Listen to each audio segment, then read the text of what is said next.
On behalf of the Victorian Stroke Clinical Network, welcome to Stroke Session 41. I'm Patrick Root, Regional Stroke Coordinator for the VSCN, and I'll be moderating the session. All stroke sessions are recorded and will be available for access on the National Stroke Foundation's Inform Me site. It's only recently launched. It's an informative new online tool to support doctors, nurses and allied health professionals in delivering the very best quality stroke care. So I invite you to register for that and locate our recordings under the appropriate titles in the modules. Today's topic will be Life After Stroke, a pilot project, and our presenter today is Fiona McKinnon, Group Manager of Allied Health and Community Programs at St Vincent's Hospital, Melbourne. Thanks, Fiona. Over to you. Thanks very much indeed, Pat, and it's a great pleasure to be here today. I just need to provide some caveats. Unfortunately, I realised too late that my most updated version, which I've got a printed copy of but I don't have online, hasn't been uploaded. That was entirely my fault, so my profuse apologies, and I'll make sure that updated version is emailed through to you, and I'll alert you to where the changes will be. Most importantly, I wanted to include on the front page our really very, very key partners, the Rotary Club of Kew, the Victorian Stroke Clinical Network, the Inner East Community Health Service, and Stroke Association of Victoria. So those logos should be up there on that front page, but I will also, as I said, alert you to where I have the gaps, and we'll send you through the updated version, so profuse apologies in advance. It's very exciting to be in a position to present today. We are essentially just finalising our evaluation of this important project, and I will provide you with some background as to how it all came about, and the overall aims of the project, the methodology that we used, some of the preliminary results, and some of the recommendations.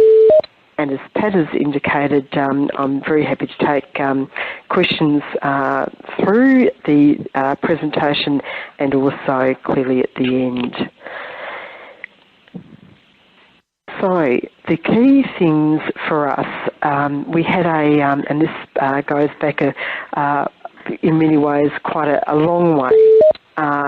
This particular project was very much prompted by Bob Slater, Brigadier Bob Slater, who has been previously a member of the Victorian Stroke Clinical Network. Bob is a very, very active member of Rotary Club, and we had been having some discussions, just initially some informal discussions about how do we bring together the clinical and the non-clinical aspects of life after stroke. We had some discussions with the Rotary Club of Kew, the Burundara Stroke Support Group, and the Stroke Association of Victoria.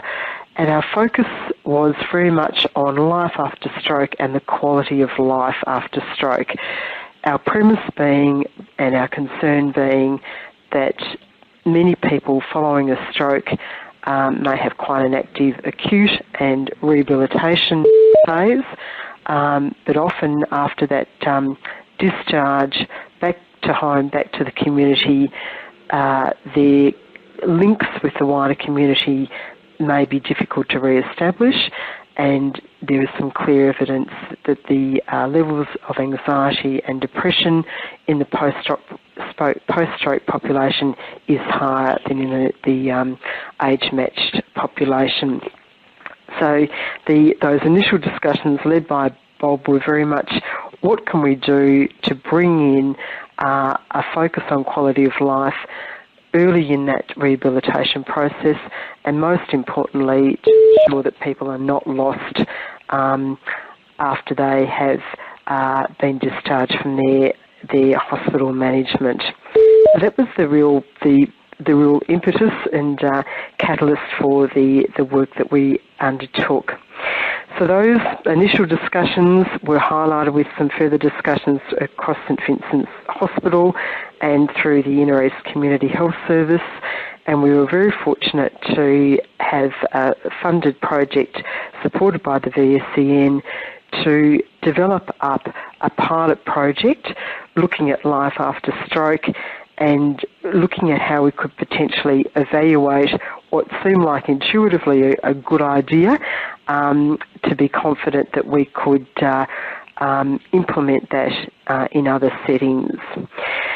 We had a range of other stakeholders, including the Council of Adult Education through Box Hill Institute, the Each Employment Service, which is a private employment service. Initially, when we got underway with the Life After Stroke, the Commonwealth Rehabilitation Service was still in being, and we were very much hoping to link in with them in terms of employment. That changed partway through the project, so hence the focus on more of the private group. So, just providing some background about the aims. As you can see on screen here, we really wanted to look at a process to improve the quality of life for people after a stroke, with the view that if there was increased community participation, that would improve the quality of life and indeed reduce the incidence of depression and anxiety for people who had had a stroke and were returning to the community. Essentially, our premise was that if people were more actively engaged with their community, with the support of trained peer supporters and vocational mentors, we would be in a position to reduce that incidence of anxiety and depression. So we were very much focusing on providing access to peer supporters and carer peer supporters in the inpatient and community settings, and also providing access to vocational mentors for people who were keen to explore work-related options, not necessarily going back to work, but perhaps to have that link with their previous work roles, possibly on a voluntary or paid basis. And thirdly, to provide access to a range of different pathways so that there were a number of options for people who'd had a stroke to actually link in further with their community.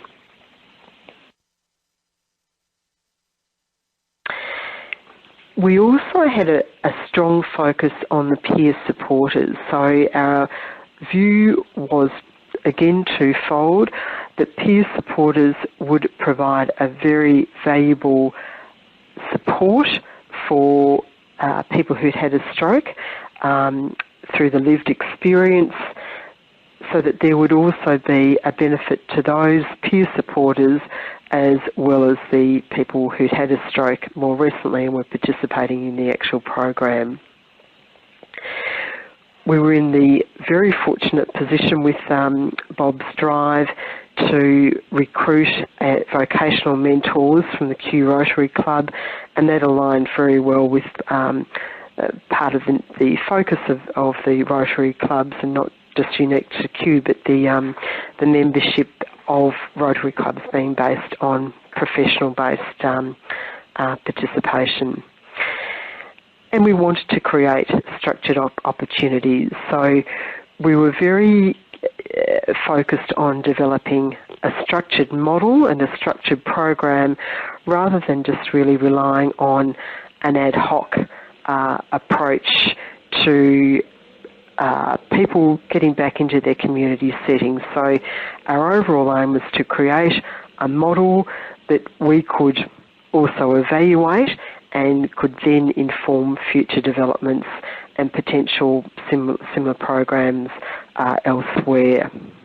So this project turned out to be much larger than perhaps we had all initially envisaged, but I'm very confident that it will provide some really valuable information, both locally within our setting, but most importantly into the wider setting. I wanted particularly to note our project management approach. We established a steering committee with some key partners through Rotary, the Burundara Stroke Support Group, and Stroke Association of Victoria, the Inner East Community Health Service, certainly St Vincent's, and with Sonia Denisenko representing the Stroke Clinical Network. So we had that group of key partners. We were very fortunate to recruit a project manager, Sonia Thomas, who had a strong clinical background in neuropsychology, and for this particular pilot project, this evaluation model that we were focusing on, it was very valuable to have Sonia's expertise both clinically and from the research perspective. And we had some terrific project officers, Bronwyn Davies, who has a speech pathology background, and Aisha Ghosh, who has a health promotion, health evaluation background. I also just need to add that we had some fortuitous timing in many ways. We had established a partnership with Inner East Community Health Services through Naomi Kabina and David Tao, and in parallel, Inner East had also received some funding which looked at community participation on stroke, so we were able to, in many ways, work together and combine those projects. Most importantly, we also had terrific support through Dominic Cadillac and Tara Purvis and their team through the Flory, so we really wanted to have a rigorous evaluation framework.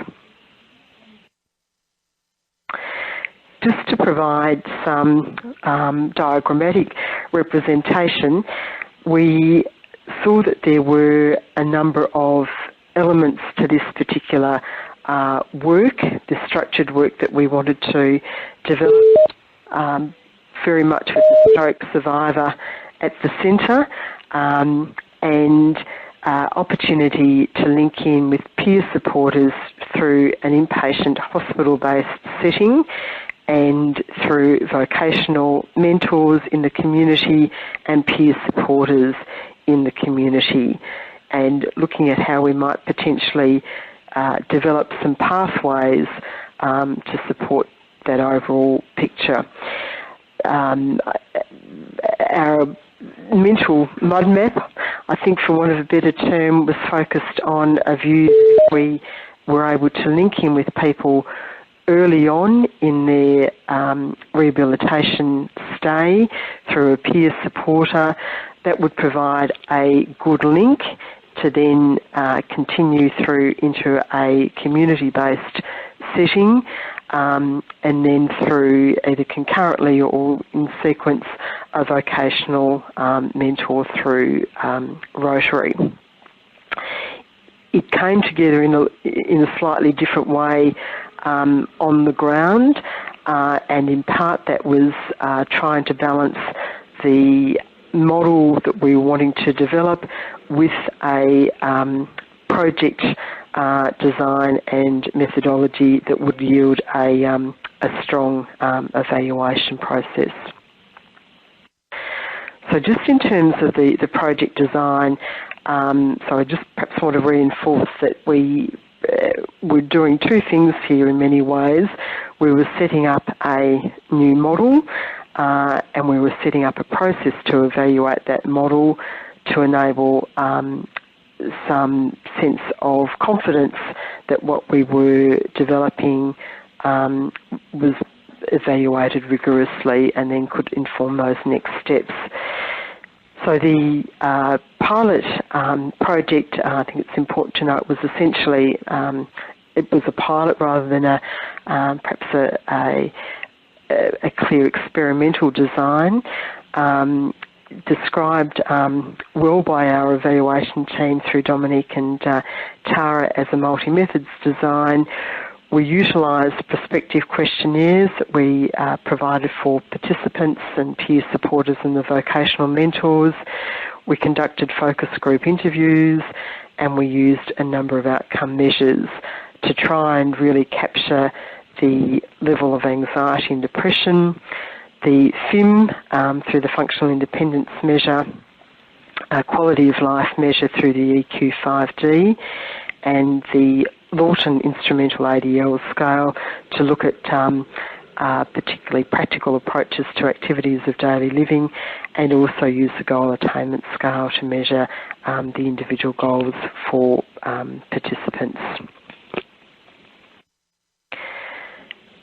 So in terms of actual recruitment, we recruited participants through the inpatient setting at St George's Hospital and also through the community rehab setting at St George's. So inpatient participants through the inpatient setting and the community setting was recruited through the rehab centre and also through the Inner East Community Health Service.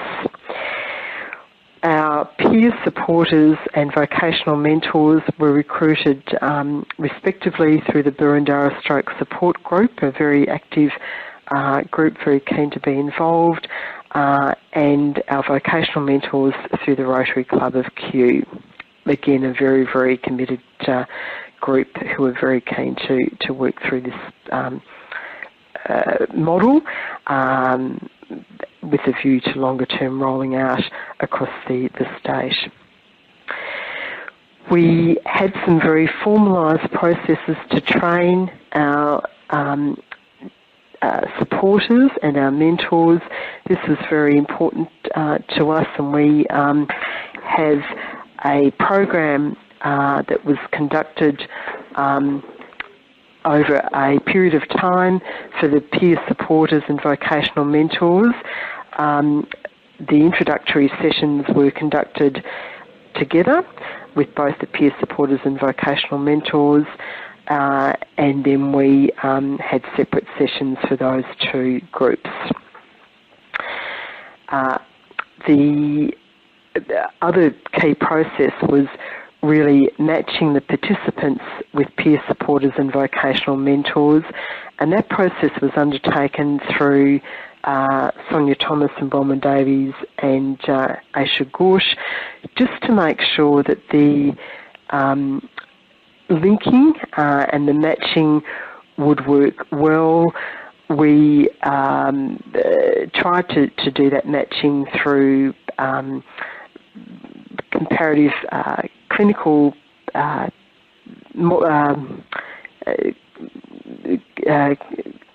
people who were matched so that they were perhaps matched with a peer supporter who had been at a similar stage or through a similar stroke situation to the participant, some age considerations, some how people might work together type considerations. So there was some art and science to that. And similarly with vocational mentors, clearly looking at people who had a similar working background. I would say that it is certainly an art and a science, and really considering that in the longer term is, I think, pivotal to any program, so that you have an opportunity to match well, because it's such an important relationship with the participant and their peer supporter and or the vocational mentor. And throughout the project, we had some very, very strong support and lots of interaction with the pairings, if I can use that term, by the project manager and the project officers. So really the project team were very instrumental in supporting both the participant and the peer supporter and the participant and the vocational mentor.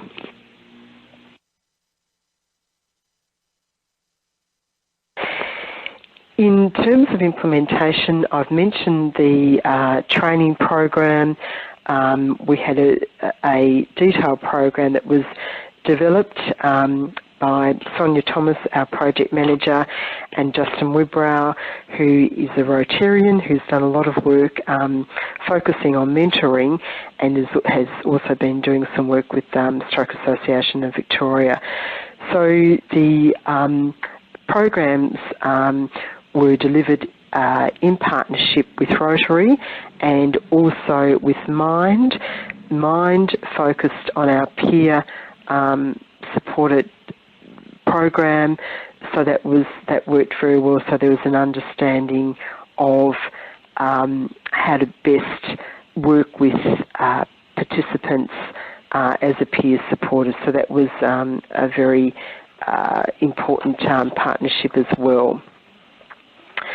So just in terms of the overall content, just to give you a little bit of flavour of those training sessions, there was clearly an introduction to life after the stroke project, some information about stroke awareness, some information about the programs and understanding the role and the responsibilities, how to develop rapport and establishing a strong relationship, effective communication, some skills and supports and information. So there were a range of different elements included within that work.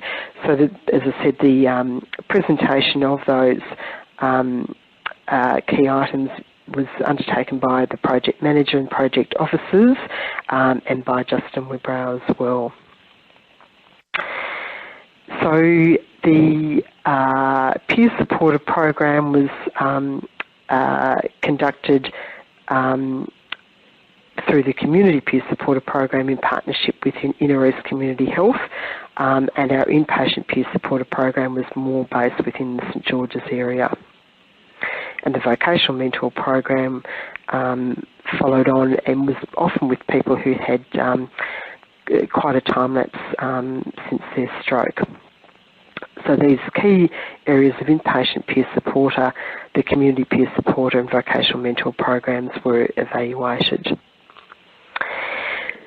It would be true to say, as with any project, that there were some challenges in terms of recruitment, selection and screening. It was interesting. We had thought that it would be reasonably straightforward to recruit participants, expecting most people who'd had a stroke to say, look, yes, I'll be very interested in working with a peer supporter, but that was not necessarily the case. So particularly in our inpatient recruitment, it was not necessarily that easy to recruit people, and also within the community setting. So that did take longer than we had initially envisaged. It was important for us that we screened all our volunteers, our peer supporters and our vocational mentors, clearly through police checks, but also through other means to make sure that all was very appropriate, given that we were working with particularly vulnerable people, and the complexity that came with that. So it took us longer than we had envisaged to do that recruitment that we needed to do as part of the rigorous evaluation process. Attention all staff, this is an exercise. Apologies for the overheads there. I don't know that I can actually mute that there. But the key things here are on this next screen, just to provide you with some profile of the volunteers that we recruited, so the community peer supporters, the inpatient peer supporters and the vocational mentors, and just provides you with some information about the people who were trained and the people who we were able to then engage in overall participation, and just some spread about age range there. In terms of the participants, and apologies, this is where my further editing has ensured that this table is presented in a different and better way. The total participants for the inpatient group, we had 7, with that median age of 71, and with a variation of days since their stroke, and the total number of visits with the inpatient peer supporter, and the median number of visits per participant. So this was quite low, and it was essentially an initial visit from the peer supporter to the participant, and really to make that connection. As you can see, a bit of a range, but on the lower score for the median FIM on admission, the median functional independence measure. This first figure presents the baseline data for inpatients based on the Hospital Anxiety and Depression Scale. As you can see, we had quite a significant level of baseline depression and anxiety in that baseline data. Now, your next slide will show the same slide. My apologies. The updated version certainly presents some changes there, which I will provide on the updated version, where there is some follow-up where we undertook certainly the baseline, the 1 week post-discharge and then 2 months post-discharge. And those figures and the findings demonstrate some positive results, and we were pleased that the levels of anxiety had improved overall, and the levels of depression had also improved overall. But particularly probably the depression with more people reporting a more normal level of depression as measured on the HADS scale. So apologies that information isn't there, and I will ensure that it is on the updated version. In terms of the vocational participants' profiles, so these are the participants who'd had a stroke, who were participating in the vocational mentor program, and we were linking these people in with a vocational mentor, and you can see the spread there. So it was really matching, we were matching a participant with a vocational mentor from Rotary, and really wanted to look at that in the broader sense, vocation as being interacting with the work environment, potentially doing some volunteer work or doing some paid work. And we have had some people returning to paid work and a number of people undertaking volunteer work.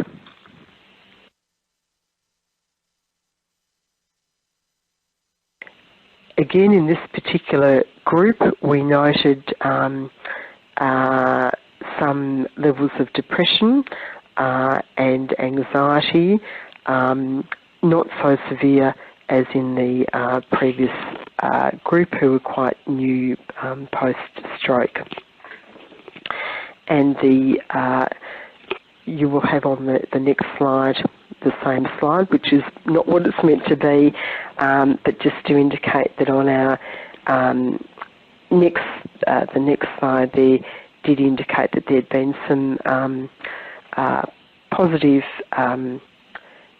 gains in terms of improvement in depression for this particular group as well.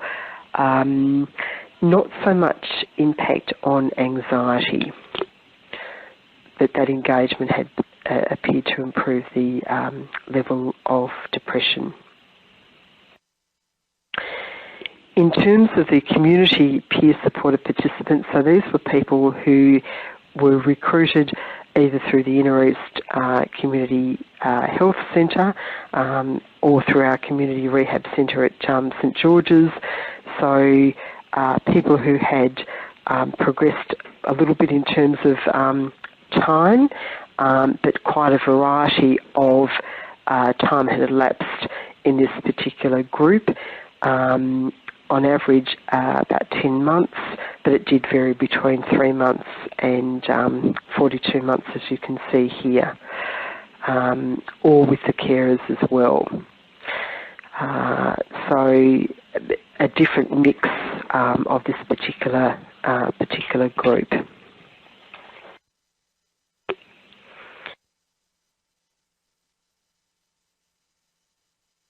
And that just indicates the number of visits that people had with their partners. As you can see, a small number of family members, so carers, but also a number of stroke survivors, with, again, the number of visits varying across the different groups. And that was very much reliant on both the participant and the supporter as to how that relationship was developing. Number of shared community activities, so we're very keen to encourage people to perhaps undertake different community-based activities, whether they're going to a cafe or meeting in a setting that they were both happy to be involved with. There was certainly information provided as well. So a range of different activities there. These results indicate for the Community Peer Supporter Group, on the next slide, the quality of life. So I'm just perhaps trying to give a little bit of a taste of these different results, not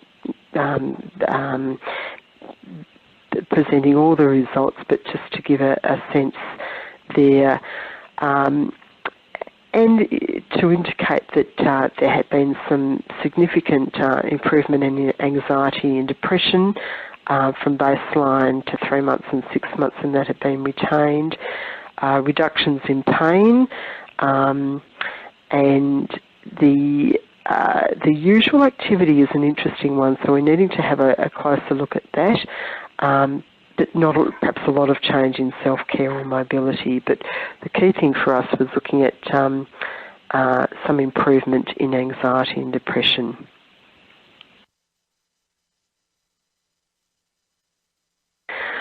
We also looked at where people would rate themselves in terms of perceived health status. So this was on the visual analogue scale, and looking at the community group, and really looking at where they would see themselves. And the initial baseline was, as you can see here, at 70, so on a scale of 0 to 100. And at the end of the project there'd been some improvement, and it was not dissimilar to what we would expect of a normative population. So that was very positive, that sense of improvement in health status and wellbeing overall. As you can see here, some information about the depression and anxiety at baseline and 3 and 6 months. So some interesting recognition here that we're heading into some improvements here, more so around the depression than perhaps the anxiety. So in terms of some comparisons across the programs, we noted that when we looked at baseline, really all the stroke survivors were reporting levels of depression and anxiety that were differing from the normal population. So that was very important for us to note and to reconfirm. Not surprisingly, we had some older stroke survivors in the inpatient program, and the community program also had members and participants who are older than those in the vocational mentor program. So just a little bit of information about that age profile. And not surprisingly, more time had passed since their stroke for people who were in the vocational mentor program. And again, at that higher level of functional independence. Now, you'll have a blank screen here about the qualitative feedback, which unfortunately I hadn't downloaded appropriately, but perhaps just to provide you with some feedback. And this was initially from the peers saying we were keen to work with the people at hospitals so they could be referred to community groups. The gap is between the clinical and the community. There is no need for that gap to still exist. So there was that focus from the participants about the peer supporters about what was driving them. Their experience was that there had been a gap between the clinical setting and the community. They wanted to address that gap, and that's why they were very keen to be involved. And the feedback from participants was that there was a strong process in creating a path after hospital, so that people weren't feeling that they were left to try and create that themselves. Some feedback from participants who've been involved with a vocational mentor. They really valued the open and honest relationship and compassionate and good advice. We had one particular participant we'd been able to return to some accounting on a voluntary basis, and his sense about independence and well-being is very, very positive. And just to note very much that the final comment, stroke survivors have a long-term disability and often there is no support. This program gives them meaning and new direction and gets them thinking about working, and definitely more stroke survivors are engaged. So they were also able to engage with their stroke support group, which was terrific. I think some of the learnings from the methodology, that it was not that easy to necessarily recruit, even though we had a very active support group and we had a very active cluster of Rotary clubs. So the recruitment process of peer supporters and mentors is often quite challenging and does require some time, as indeed it does with the stroke survivors. So perhaps naively we had all collectively thought that we would have no problems engaging and exciting people to be part of this particular project, but it did take some movement for them to be involved. What we also learned, and we had some initial thinking that the peer supporters would potentially follow through from the inpatient setting into the community setting, and in part because of the methodology, but in part because of the logistics, that didn't actually work. And what we found was that the input in the inpatient setting was very different to that was provided in the community context. I guess not unexpectedly in some ways on reflection, but people, and I would imagine this is not necessarily new news to people in the conference today, but there are very clear and very different needs for stroke survivors at different stages. And we really learnt that along the way, that in that initial inpatient setting, people are really dealing with a lot of things, a lot of changes, a lot of grief, and just the logistics of participating in their rehab program. So we are not necessarily convinced that active input in that inpatient setting is the best option. We need to have a link early on so that people aren't lost to the system and there's some opportunity for continuity into the community setting. But our feedback to date indicates that participants aren't necessarily ready for very active involvement in that inpatient setting. To support some of those, the recruitment, it was really important for us to engage the clinicians, both in the inpatient setting and community setting, to refer people in, so that was a key thing. And then to actually be very vigilant around the selection and matching processes, so that we had the position to really optimise potential benefits and minimise harm. So I guess like any friendship and relationship, it was really pivotal to have a really clear process for screening and matching, and then to provide that support to both the peer supporters and the participants, and the vocational mentors and participants. So there are very different situations. I think we know that every person who has a stroke is very different, both in terms of their physical, cognitive and behavioural and psychological domains, but also their previous history as well. So that matching is really important to monitor that. So the key things for us are that certainly stroke survivors benefited from their visits, with quality of life improving, and fewer participants feeling depressed or anxious after the program. What we also found, as I mentioned earlier, was that timing of the implementation is really pivotal, and how do we make sure that we see people at the right time and keep them connected at the right time, and be there and ready to support them as needs be, and when they're ready.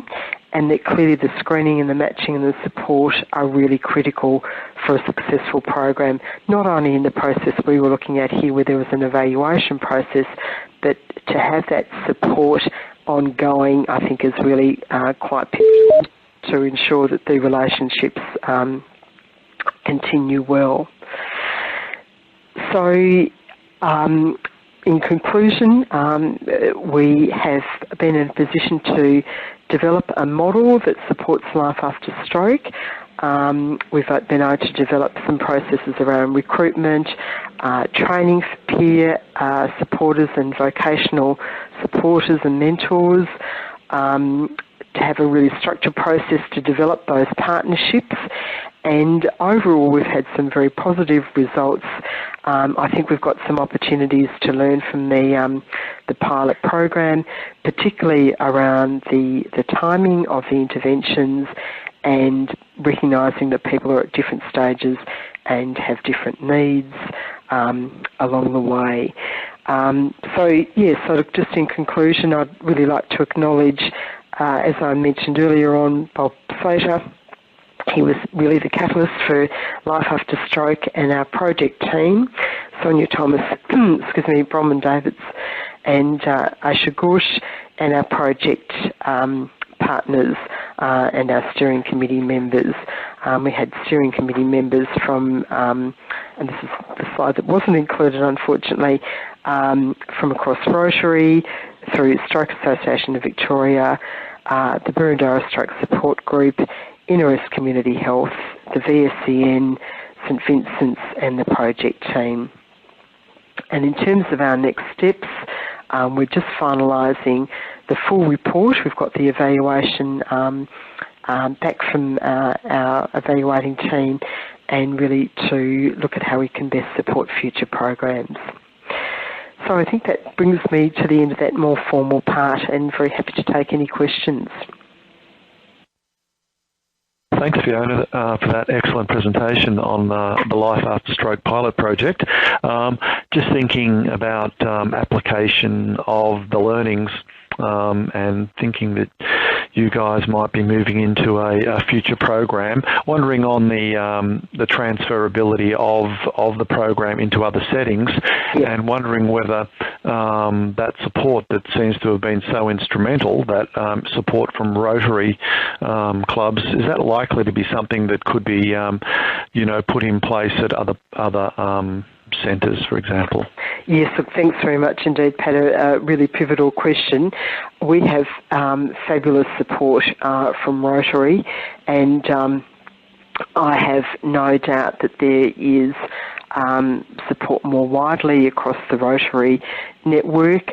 I know the initial discussions and the initial findings and the initial background of the project have been presented to Rotary conferences, and I would be very confident that there would be very good support from the wider Rotary group. And Rotary have some fantastic processes to really disseminate the information and to bring people along. So I would be very confident that that would happen. I think that it's essentially a partnership with Rotary, ideally with a community health setting and with the acute, subacute settings. So it's really that group of three that are really important, I think. Mm-hmm. Thanks, Fiona. Isabel W. asks, are you continuing your program and do you think it is sustainable? I guess you may have answered that to some degree, but there's her question. Yes, thanks, Isabel, and I think that's a really important thing. We will need to formally close off our research part of the program and then to work with the Burundara Stroke Support Program and our local Rotary Club to take that next step. So there is certainly some significant willingness to do that. As to where the best location for programs to be based and supported from, I think that that's some work that we still need to finalise, and it may vary in different settings. I think it certainly did help us to have key clinical people within both the subacute setting and the community-based setting to link in. So that would certainly be one of the key elements of sustainability, and we've got those partnerships, so I'd be reasonably confident around that. We've also got some excellent support through the Stroke Association of Victoria to support that sustainability, but I think the short answer is that we would like to continue the program, and I think it is sustainable. We need to make sure, though, we've got some really key people who are able to continue the focus and to be that clinical link. I hope that's answered the question. Thanks, Fiona. You can see there's a question there. Yes, about the support. Yeah. Look, thanks very much. From Wodonga, just about the nature of the support. Was it a chat or were they taken out into the community? It varied across the different pairings.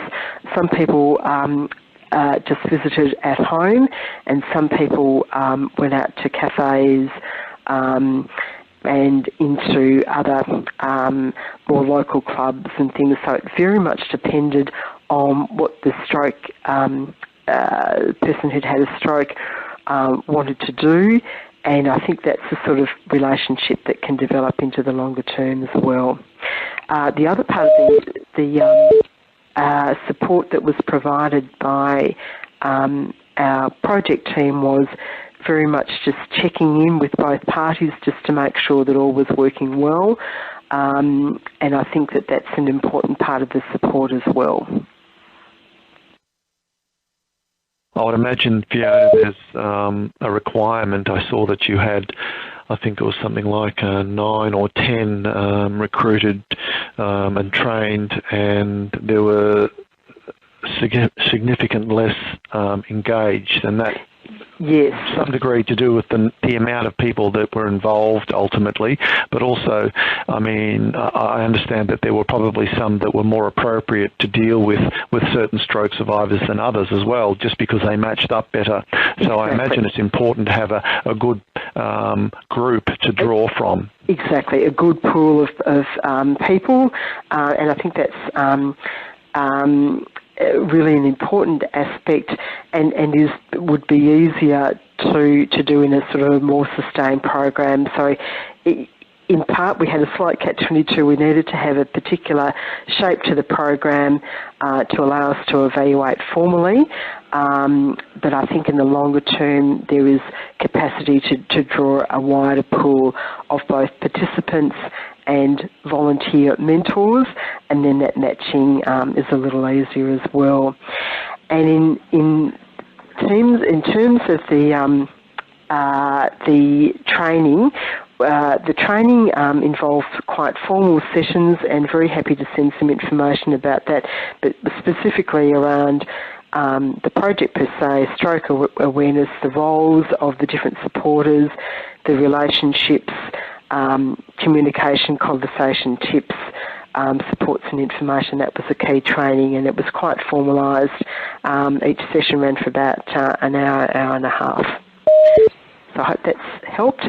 Now, slide 22. Thanks very much indeed, Pat. So the quality of life, this was just really looking at the getting some baseline information. The Euroqual, and I should actually send some information about that. I'll send the link about that. It does look at a whole range of different